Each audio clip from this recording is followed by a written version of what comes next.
अस्सलामुअलैकुम दोस्तों, तुसी वेख रहे हो पाक पंजाब टीवी ते मैं हाँ तुहाडा दोस्त अब्दुल वाहिद। दोस्तों माशाअल्लाह अज मैं तुहाडे भरावां वास्ते अपने इलाके दी 27 एकड़ ज़रई ज़मीन लेके हाज़र होया। इंशाअल्लाह उम्मीद है कि तुहानूं ये बड़ी पसंद आवेगी।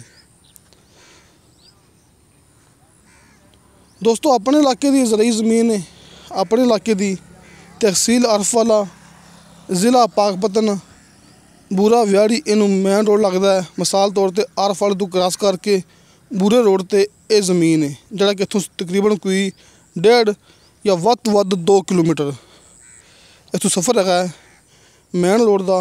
बूरा व्याड़ी मेन रोड तकरीबन कोई 1.5 या 2 किलोमीटर। माशाअल्लाह मस्जिद मौजूद है भरावां वास्ते। वेखो मस्जिद की सहूलत ये ज़मीन के अंदर मौजूद है। नाल ही बैक साइड ते टरपैन मौजूद है, बिल्कुल शर्ते मिठा पानी। बल्कि यह तो भरावां नूं वैसे ही पता है कि अपने इलाके का बिल्कुल शर्तिया ते मिठा पानी हुंदा है। दोस्तों माशाअल्लाह मक्की काश्त की गई है तो झोना काश्त की गई है। तो यह भरावां नूं पता है इत्थे झोना ते मकई बहुत ही शानदार हुंदी है। तो खास तौर पर आलू। दोस्तों साडा इलाका आलू वाली ज़मीन है कि इत्थे आलू ये तो पूरे पाकिस्तान च मशहूर है कि अरफवाले दा आलू माशाअल्लाह बहुत ही कामयाब है, बहुत ही बेहतरीन है। तो सब तो ज़्यादा आलू दिंदी पई है ये अरफवाले दी ज़मीन। दोस्तों अपने इलाके दी पक्की वाटर दी ज़मीन हुंदी है, इस वास्ते इनकी डिमांड थोड़ी जी ज़्यादा हुंदी है।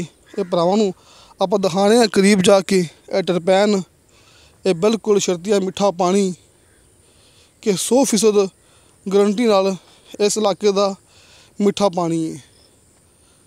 तो दोस्तों बूरा व्याड़ी मेन रोड तो तकरीबन कोई 1.5 किलोमीटर, दोस्तों आधा किलोमीटर तकरीबन कोई कच्चा रस्ता है। बिल्कुल गाँव के नाल ज़मीन हैगी, गाँव तक लिंक रोड आ रहा है तो गाँव आके रस्ता कच्चा हो जाता है। मिसाल तौर पर समझ लो जिथे आप मौजूद हाँ तकरीबन कोई आधा किलोमीटर रस्ता कच्चा है।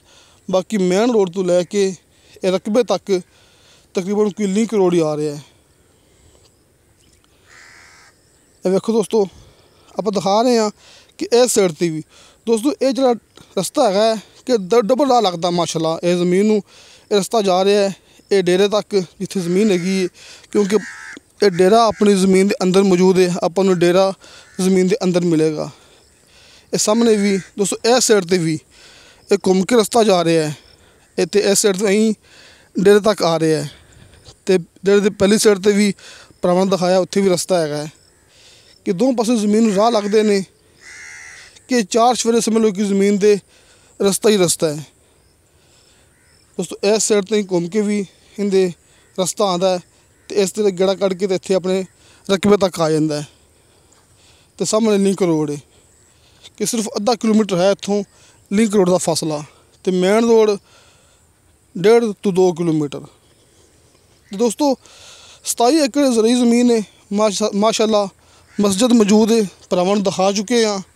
टरपैन मौजूद है, मौके पर ट्यूबल लग्या होया है मौके ते खास तौर पर डेरा मौजूद है। दोस्तों इनकी डिमांड की है मालक ने 27 लाख रुपया। दोस्तों 27 एकड़ ज़मीन है तो 27 लाख रुपये मालक ने इनकी डिमांड की है फी एकड़ के हिसाब नाल। तो नाल भरावां मैं ये भी दस दिना कि हर मूवी च मैं दसदा हुन्ना कि अपने 30 लाख रुपये रेट इत्थे आम चलता पिया तो क्यों चलता पे ये भी भरावां मैं दस चुकिया कि साडे इलाके की ज़मीन च की खूबी है। सब तो ज़्यादा ठेके तो सब तो अच्छी फसल, एक खास निशानी है। अब देखो सामने भरावां मैं दिखा जूम करके कि मस्जिद की बैक साइड ते ट्यूबल लग्या होया है। तो मस्जिद सामने इत्थे मकई के नाल ही डेरा बनया हुआ है जी अपन हर चीज़ इस 27 एकड़ ज़मीन के अंदर मिलेगी, क्योंकि मालक ने ये खुद मस्जिद तैयार की अपने लिए ते आस पास के भरावां वास्ते। इत्थे आस पास डेरे मौजूद ने, आबादियाँ मौजूद ने तो नाल ही बहुत वड्डा इत्थे एक गाँव मौजूद है।